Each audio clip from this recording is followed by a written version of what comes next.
Sunday मैंने आपको एक बात बताई थी। मैंने कहा था आपको, अभिषेक के कारण तेरा जुआ। और पौलुस ने क्या कहा? कहता मैं इसलिए बातों के साथ तुम्हारे पास नहीं आया हूं क्योंकि कुरंथियों की कलीसिया घमंडी कलीसिया थी। घमंड था उनको। किस चीज का? बाइबल टीचिंग का घमंड। हमें बाइबल बड़ी अच्छी आती है। तो पौलुस ने कहा तुम्हें बातें करनी आती हैं लेकिन मुझे सामर्थ के काम करने आते हैं। उसने कहा परमेश्वर का राज्य बातों में नहीं, कहां है? परमेश्वर का राज्य कहां है?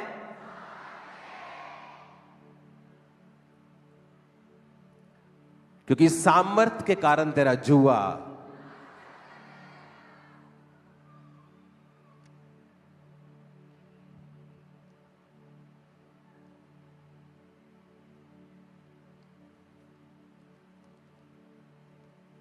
दूसरा राजाओं 6 उसकी 1 से 7 में देखो क्या लिखा है। कहता भविष्यद्वक्ताओं के चेलों में से किसी ने अलीशा से कहा यह स्थान जिसमें हम तेरे सामने रहते हैं बहुत छोटा है। कहता आ हमारे संग चल, हम यरदन तक जाएं और वहां एक बल्ली लेकर अपने रहने के लिए एक स्थान बना ले। और उसने कहा अच्छा जाओ। किसी ने कहा कृपया अपने दासों के संग चल। उसने कहा मैं चलता हूं। वह उनके संग गया और यरदन के किनारे पहुंचकर वो लकड़ी काटने लगे। जब एक जन बल्ली काट रहा था तो कुल्हाड़ी बेंट से निकलकर जल में गिर गई क्योंकि और वो चिल्लाकर कहने लगा हाय मेरे प्रभु, वह तो मांगी हुई थी। परमेश्वर के भक्त ने पूछा वो कहां गिरी? उसने वो स्थान उनको दिखाया। तब उसने एक लकड़ी काट कर वहां डाल दी और वह लोहा पानी पर तैरने लगा। उसने कहा उसे उठा ले। तब उसने हाथ बढ़ाकर उसे उठा लिया।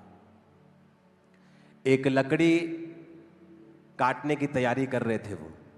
जब लकड़ी काट रहे थे तो वो कुल्हाड़ी निकल गई और उसके हाथ में लकड़ी रह गई और कुल्हाड़ी पानी के नीचे चली गई।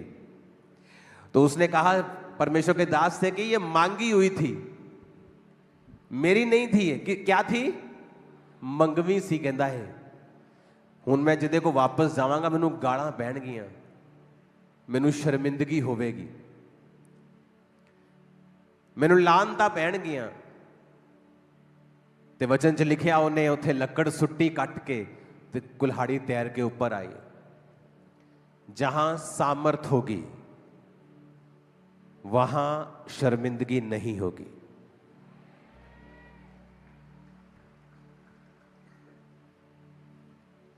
जहां क्या होगी वहां शर्मिंदगी।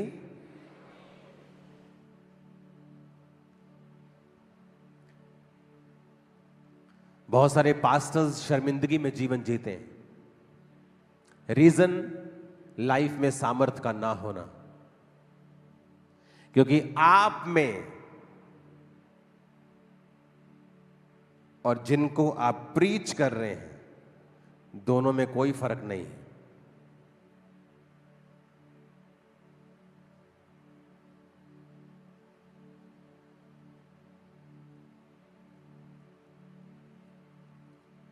आप हेवन के प्रोडक्ट हैं, आप जीसस के चेले हैं, तो उसका एक सब्सटेंस, उसका एक प्रूफ, उसकी एक निशानी अनॉइंटिंग है। बातें सदूकी और फरीसी भी अच्छी कर लेते थे पर उनके जीवन में परमेश्वर की सामर्थ नहीं थी।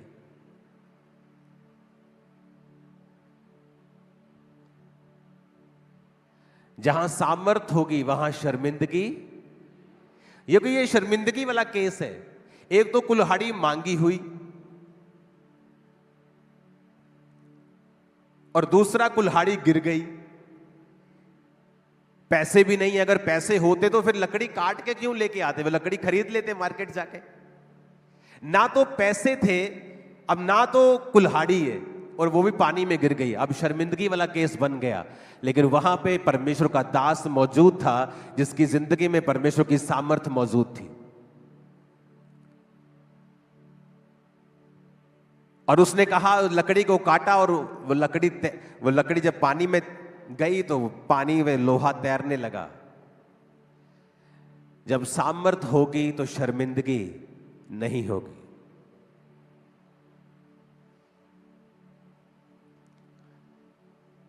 जब सामर्थ होगी तो शर्मिंदगी।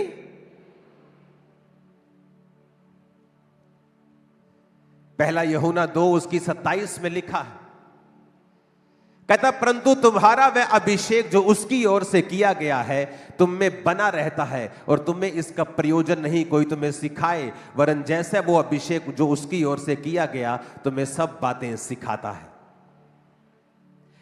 कहता अभिषेक जो तुम्हारा किया गया है तुम्हें सब बातें सिखाता है, तुम्हें टीच करता है। इसीलिए अगर एक पास्टर बिना अनॉइंटिंग के है तो शर्मिंदगी वाला केस आप अवॉइड नहीं कर सकते हैं, क्योंकि बातें अन्य जाति जहां आप हैं वो भी बहुत अच्छी करते हैं, कहानियां दूसरे भी बड़ी अच्छी सुनाते हैं। और अगर आपने भी सिर्फ यीशु मसीह की कहानियां ही सुनानी है पर प्रूफ नहीं करना सामर्थ को, आप में और अन्य जातियों में कोई फर्क नहीं है। इसलिए पौलुस ने कहा, मैं तुम्हारे पास वचनों और ज्ञान की और शब्दों की उत्तमता के साथ नहीं आया। मैं ज्ञान सुना सकता हूं, मैं सिद्ध लोगों में ज्ञान सुना सकता हूं, लेकिन तुम्हारे पास मैं सामर्थ के साथ आया हूं, क्योंकि परमेश्वर का राज्य शब्दों में अगर तुम बनाने की कोशिश कर रहे हो तो वो गलत है। वो सामर्थ में है। कहता मैं ज्ञानी लोगों में सिद्धता का ज्ञान सुनाता हूं,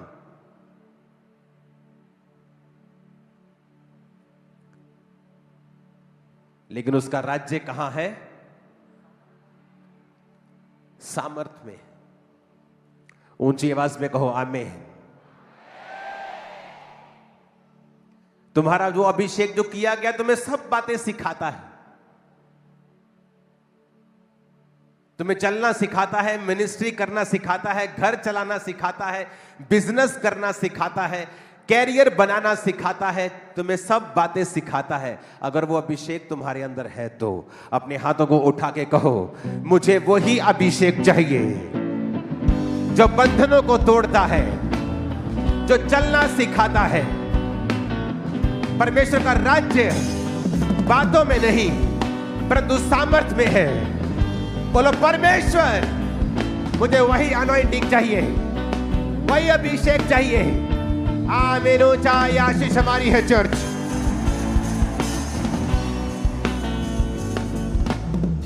हालेलुया, हालेलुया। अगर तुम्हें शर्मिंदगी नहीं चाहिए तो तुम्हें अभिषेक चाहिए। बोलो अपने पड़ोसी को, अगर तुम्हें शर्मिंदगी नहीं चाहिए तो तुम्हें अभिषेक चाहिए।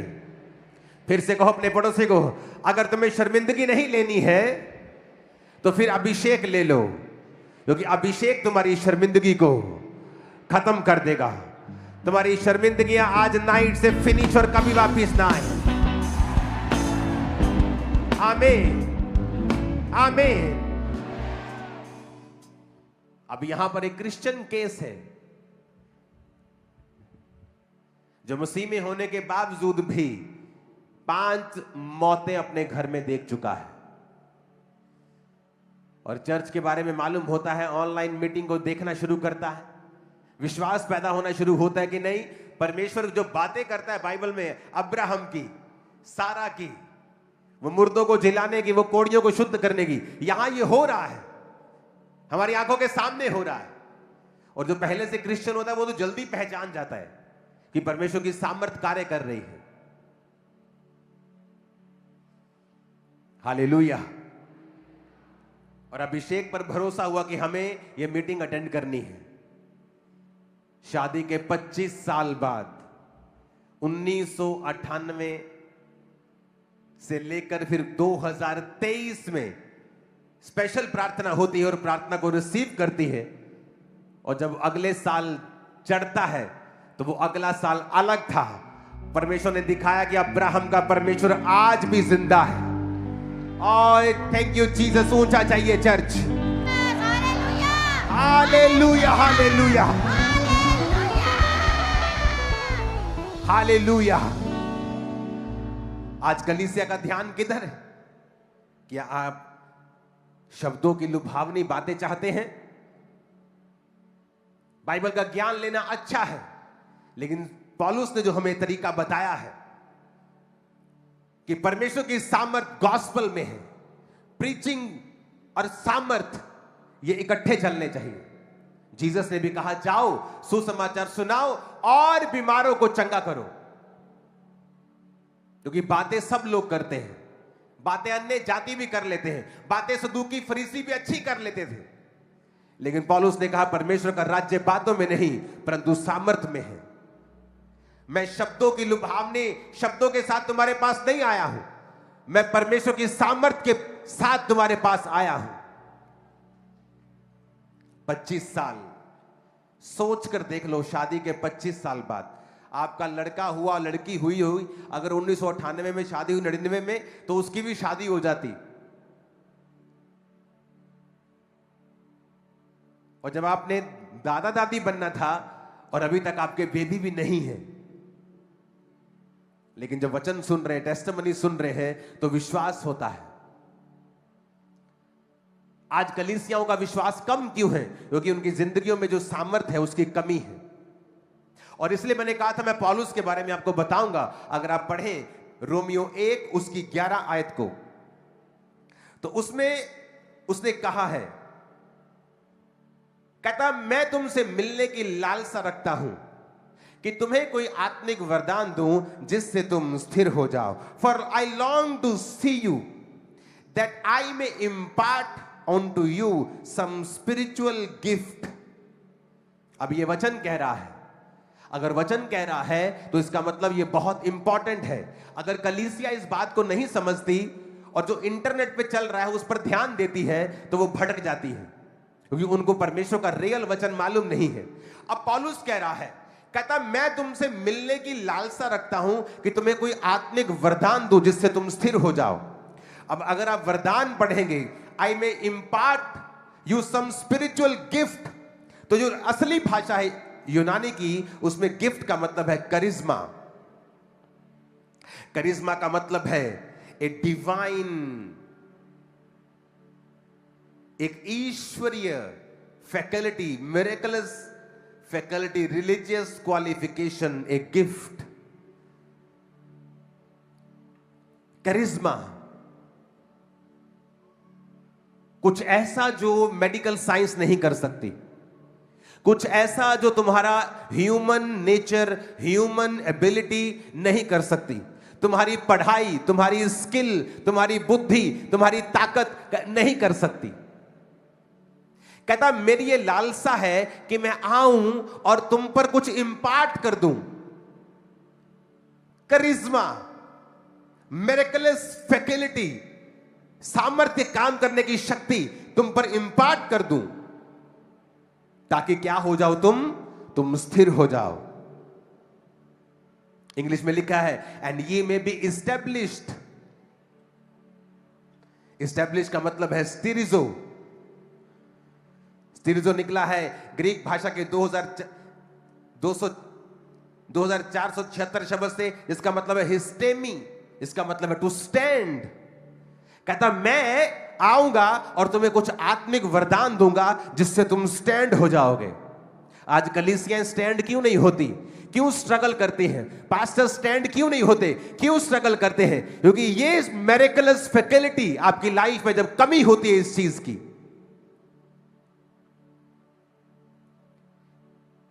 उसने कहा मैं तुम्हें मिरेकलस फैकल्टी दूंगा दैट ये में स्टैंड। कहते ना लाइफ, प्रभु स्टैंड कर दे, मुझे मेरी सेवकाई को स्टैंड कर दे, मेरी जिंदगी को एक बार खड़ा कर दे। ये वही स्टैंड की बात कर रहा है, that E may be established, कि तुम स्थिर हो जाओ। मैं आऊं और तुम्हें कुछ मिरेकलस फैकल्टी दे दूं, तुम्हें कुछ आत्मिक वरदान दे दूं, ताकि तुम स्थिर हो जाओ, ताकि तुम स्टैंड हो जाओ, ताकि तुम इस्टेब्लिश्ड हो जाओ, ताकि तुम दृढ़ हो जाओ, तुम गढ़ बन जाओ, आत्मिक वरदान दे जाओ। यहां पर भी वो सामर्थ की बात कर रहा है यहां पर भी वो हीलिंग वरदानों की बात कर रहा है, मिरेकल वरदान की बात कर रहा है। और ये वो हिस्सा है जहां चर्च बात करना नहीं चाहती, क्योंकि ये हिस्सा बहुत मुश्किल है। चर्च आसान हिस्सा लेना चाहती है कि जब एक व्यक्ति प्रीच कर रहा है, वो अकेला प्रीच कर रहा है, तो उसको प्रूफ वो नहीं कर सकता सिवाय अपने फलों के। लेकिन परमेश्वर का वचन सिर्फ फलों के ऊपर हमें नहीं रखता। फल हमारे स्वर्ग तक लेके जाएंगे, हमें फल हमें सुरक्षित रखेंगे, फल हमें बचा के रखेंगे। अनॉइंटिंग आपको स्टेब्लिश करेगी, अनॉइंटिंग आपको शर्मिंदगी से आजाद करेगी, अनॉइंटिंग आपके बंधनों को तोड़ेगी, आपको स्टैंड करेगी, आपकी इज्जत को बढ़ाएगी और शर्मिंदगी कैंसिल करेगी। और इसीलिए हर व्यक्ति, हर पास्टर अनॉइंटिंग के ऊपर बात करना नहीं चाहता है, क्योंकि ये उसके बस की बात नहीं है, ये उसकी पहुंच से बाहर है। और पौलुस कह रहा है, कहता मैं आऊं कुछ इंपार्ट कर दूं, कुछ मिरेकलस फैकल्टी। ऊंची आवाज में कहो हालेलुया। ग्रीक भाषा का 3330 शब्द मेटाडिडोमी, इंपार्ट का मतलब है ये। शायद आपके पास ये ना हो, अगर है तो निकाल लेना। आई में इंपार्ट मेटाडिडोमी, जिसका मतलब है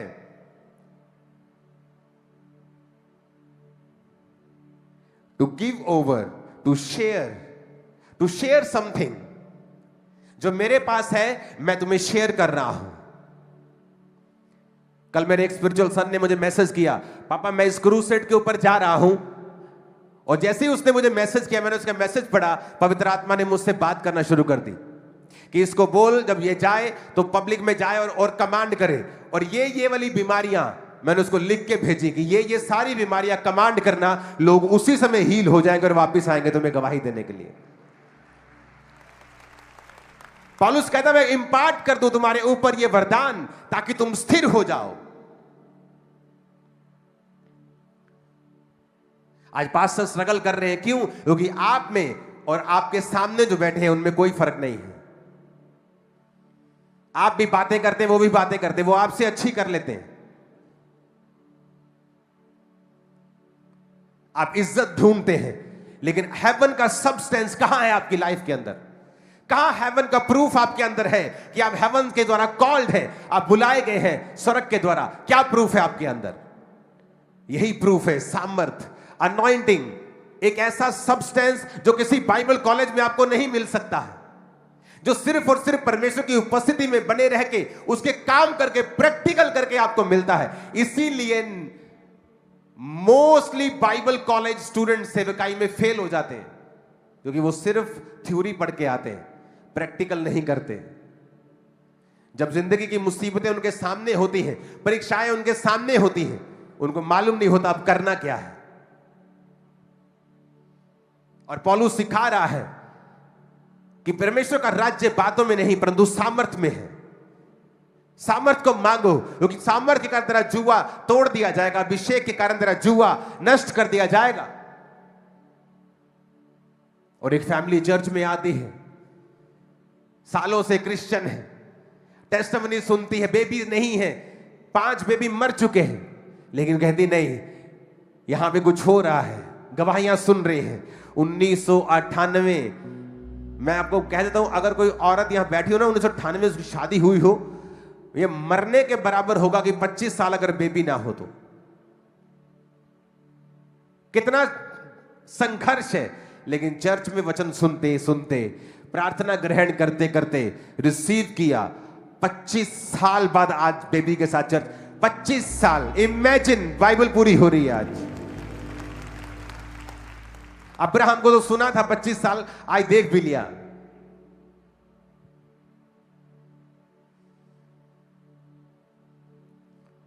हालेलुया। कहता मैं तुम्हें इंपार्ट कर दूं कुछ चीजें, ताकि तुम स्थिर हो जाओ, दैट ye may established, तुम स्टैंड हो जाओ। सेवकाई करना आसान है अगर सामर्थ्य आपके अंदर है तो, और सेवकाई करना सबसे मुश्किल है अगर सामर्थ्य आपके अंदर नहीं है तो, क्योंकि आप उस परमेश्वर का प्रचार करने के लिए जा रहे हो जो सब चीजों का उत्तर आग से देता है, जो बंधनों को छुड़ाने की बात नहीं करता, बंधनों से छुड़ाता है, जो सिर्फ स्वर्ग भेजने की बात नहीं करता, वो आपकी धरती को यहां भी स्वर्ग बनाता है। हालेलुया। एक इतना जोर के हालेलुया बोलो शैतान की जड़ें हिल जाएं आज। Hallelujah, hallelujah. कितना जरूरी है सामर्थ्य में बढ़ना, अनॉइंटिंग में बढ़ना। अगर आप शर्मिंदगी से निकलना चाहते हैं, वो शर्मिंदगी आपकी जनरेशन से चलती आ रही हो, वो जनरेशनल की कर्ज हो, वो गरीबी की हो, वो किसी बीमारी की हो, वो किसी डिप्रेशन की हो, सामर्थ्य उसका इकलौता इलाज है। इसलिए मैं लोगों से बोलता हूं, अगर आपको डिप्रेशन है और आप चर्च में आ जाएं, डिप्रेशन बना नहीं रहेगा, क्योंकि डिप्रेशन और सामर्थ दोनों अलग अलग हैं। जहां सामर्थ होगी वहां डिप्रेशन नहीं होगा, जहां सामर्थ नहीं होगी वही डिप्रेशन होगा। मैं आपको बता रहा हूं, अभिषेक के कारण तेरा जुआ नाश कर दिया जाएगा। आज कितने लोग हैं जो सामर्थ्य ना होने की वजह से शर्मिंदगी में जीवन बिताते हैं, क्योंकि अगर एलीशा वहां ना होता तो वो कुल्हाड़ी कभी पानी पे तैरती नहीं, बिकॉज ऑफ अनॉइंटिंग। वो जाता और उससे माफी मांगता, शर्मिंदा होता, कर्जाई भी होता, और उस समय जब अकाल के दिन, उस समय जब घटी के दिन थे, तो ये और मुश्किल होता परमेश्वर के लोगों के लिए। अगर आप अनॉइंटिंग में हैं, आपको देश की अर्थव्यवस्था तंग नहीं कर पाएगी, दुनिया की मंदी आपको तंग नहीं कर पाएगी, आपके आसपास का वातावरण आपको तंग करने नहीं पाएगा।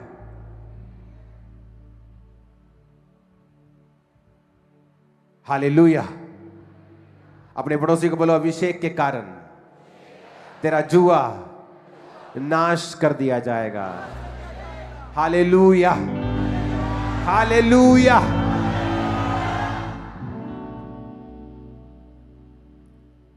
पहला यूहन्ना 2 उसकी 20 आयत, तुम्हारा, परंतु तुम्हारा तो उस पवित्र से अभिषेक हुआ है और तुम सब जानते हो। सब बोलो, तुम सब जानते हो। दूसरा कुरिन्थिया 1 उसकी 21-22 में लिखा है, और जो हमें तुम्हारे साथ मसीह में दृढ़ करता है और जिसने हमारा अभिषेक किया है वो परमेश्वर है, और हम पर छाप भी कर दी है और बयाने में आत्मा को हमारे मनों में दिया।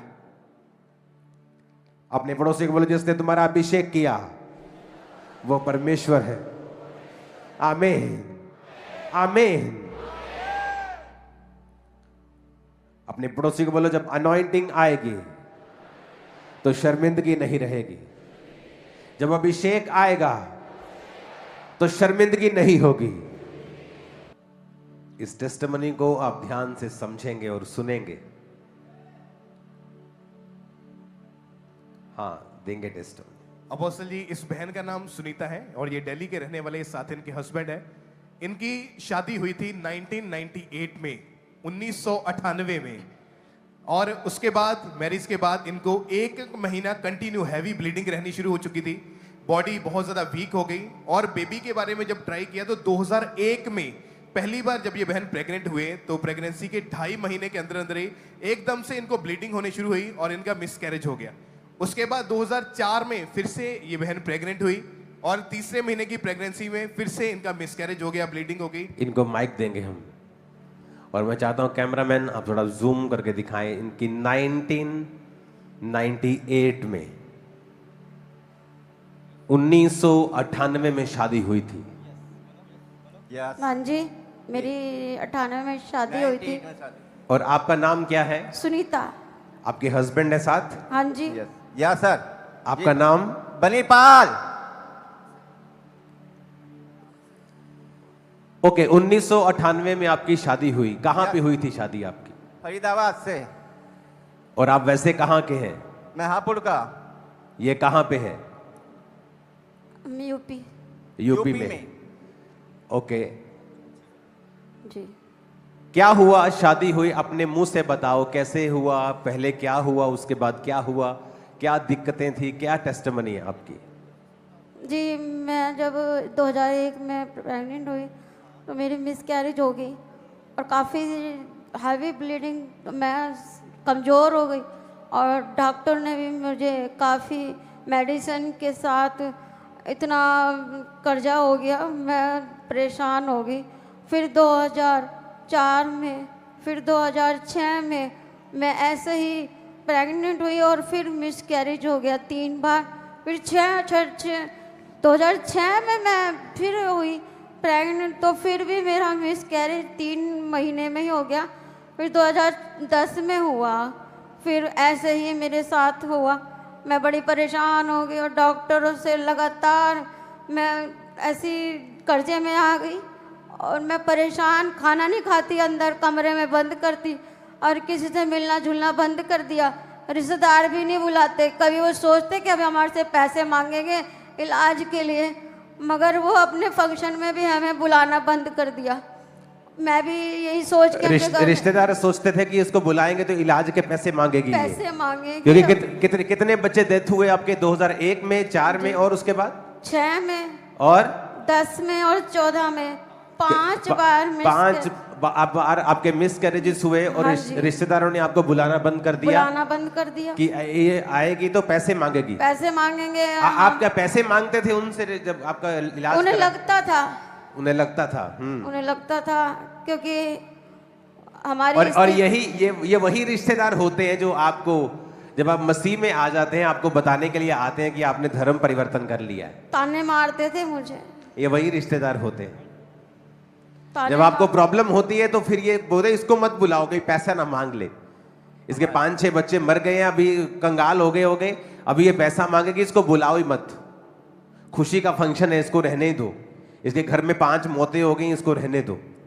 मेरे रिश्तेदार खुद मुझसे कहते थे दूसरी शादी करो, मैंने कहा नहीं करूंगा, मुझे परमेश्वर भरोसा है, मेरे को बच्चे देगा परमेश्वर, मैं पीछे नहीं हटा और परमेश्वर ने मेरी सुन ली। ये आप जब बेबीज नहीं हो रहे थे तो क्या आप डॉक्टर के पास नहीं गए? हाँ जी गए थे। क्या बताया डॉक्टर ने? आईवीएस बोला था उन्होंने। उसके अलावा आपको टेस्ट हुए या क्या हुआ आपके? मुझे पानी वाली रसोलियां भी थी। ओके, कितनी रसोलियां थी आपकी? 2 थी। और आपने दवाई नहीं खाई? दवाइयाँ खाई। कितने साल दवाइयाँ खाई आपने? मैंने काफी साल दवाइयाँ खाई, डॉक्टर ठगे जा रहे थे और कुछ और ढंग से बता भी नहीं रहे थे। कितने डॉक्टर आपने चेंज किए? 15-16। और फिर आपको ऑपरेशन करने के लिए बोला उन्होंने हजारों का खर्चा बता दिया। आपने आईवीएफ क्यों नहीं कराया? आपने लिखा कि आपके ऊपर लाखों का कर्ज हो चुका था, लाखों का खर्चा था ये। हाँ जी। और आप डिप्रेस हो चुके थे? डिप्रेशन हो गई थी, खाना नहीं खाती, किसी से बात भी नहीं करती। गली वाले भी देखकर हंसते थे, क्यों उनको ऐसा लगता था कि मैं प्रभु में आ चुकी हूँ और फिर भी प्रभु मेरे लिए कुछ नहीं कर रहा। परिवार के लोग, रिश्तेदार भी ताना मारते थे, ये लोग प्रभु में जा चुके हैं, इनके साथ कुछ भी नहीं हो रहा, वापस आ जाओ। मैंने कहा नहीं, हम वापस नहीं आएंगे, प्रभु में ही रहेंगे, प्रभु ही आशीष देगा। सुसाइडल थॉट्स आते थे आपको कि आपके हस्बैंड को? सुसाइड का किसका दिल करता था? नहीं, मेरे ऑफिस में मेरे यार दोस्त जितने थे सब कहते थे तुमने मजहब भी चेंज कर लिया, धर्म चेंज कर लिया, तब भी तेरे को बच्चे नहीं है, दूसरी शादी करो। मैं नहीं करूंगा, मेरा परमेश्वर है महान, मुझे देगा। ओके, लाइन बाय लाइन चलते हैं। जब आपके जिंदगी में ये सब कुछ हो रहा था तो चर्च के बारे में या मसीह के बारे में आपको कैसे मालूम हुआ? किसी रिश्तेदार ने बताया था कि आप चर्च आओ तो ऐसा आपके साथ जो हो रहा है ना वो पुराने पाप या मतलब पुरखाओं के होते होंगे, वो आपका पीछा। मैंने क्या, ऐसा कुछ नहीं होता। फिर मुझे ना एक बार मैं गई और वहाँ पर मैंने सबको देखा, बड़े आशीषित थे सब लोग।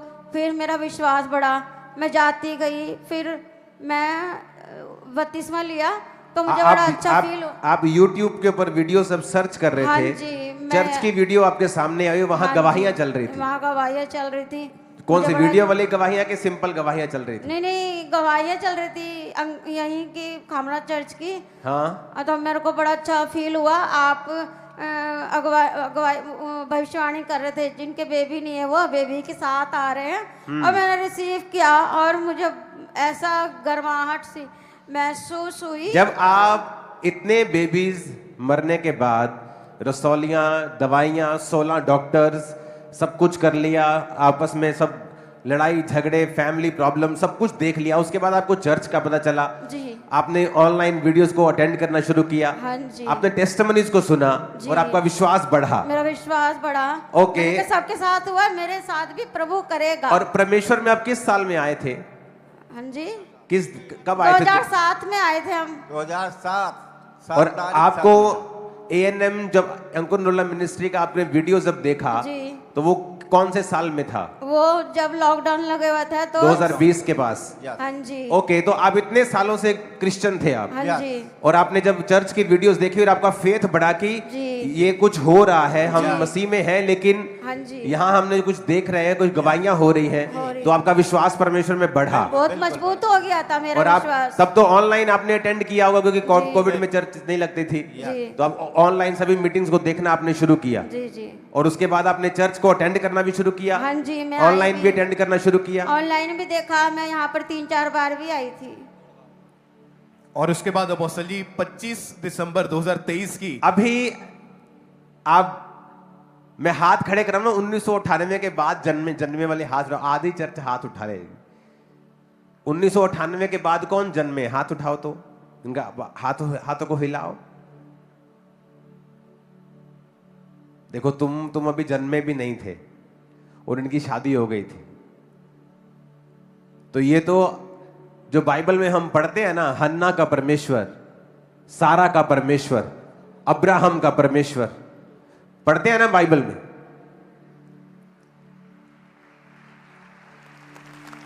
चौहत्तर साल का था अब्राहम, तब उसे अब्राम कहते थे, और उस परमेश्वर ने कहा था मेरे पीछे आ जा और मैं तुझे आशीष दूंगा। और लगातार बहुत साल वो उसके पीछे चलता रहा, लेकिन जो आशीष परमेश्वर ने कही थी स्पेसिफिकली वो वाली, वो अभी तक नहीं मिली थी।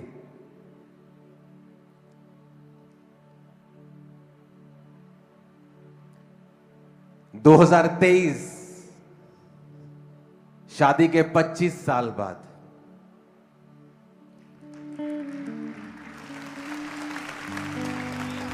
2023 शादी के 25 साल बाद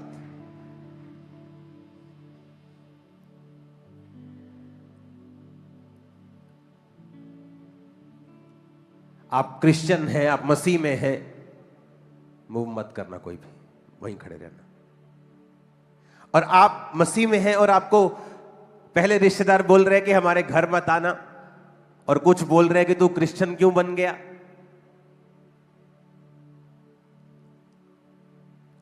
अब्राहम की बात सुनते हैं ना हम, कि 25 साल बाद परमेश्वर ने उन्हें बेटा दिया था। बाइबल में पढ़ते हैं, आज का अब्राहम आपके सामने खड़ा है।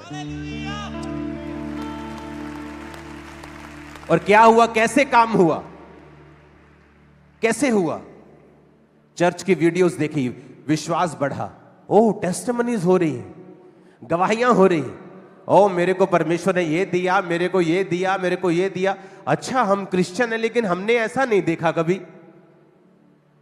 ये तो बड़ी बड़ी गवाहियां हो रही हैं। अच्छा, मुझे विश्वास हो गया और मैं ऑनलाइन मीटिंग अटेंड करना शुरू कर दिया, और मैं बीच बीच में चर्च आना शुरू कर दिया।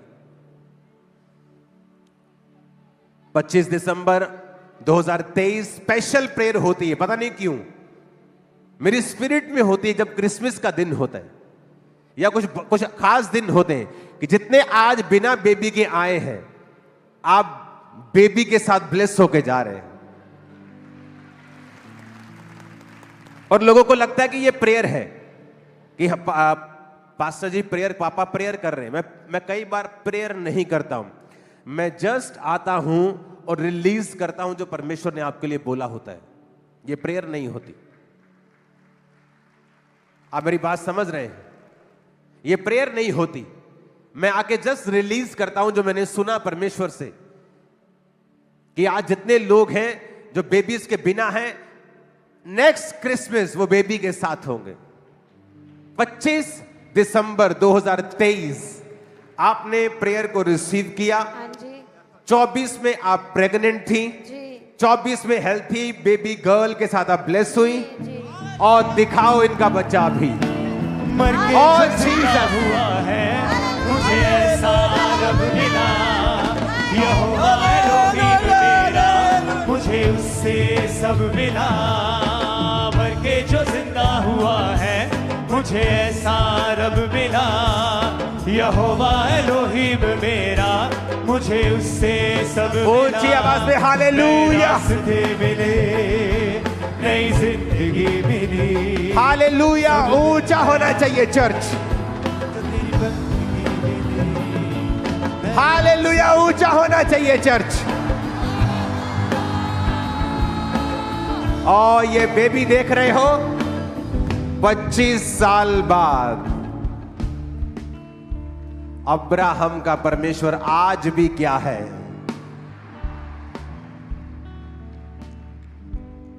कॉन्ग्रेचुलेशन।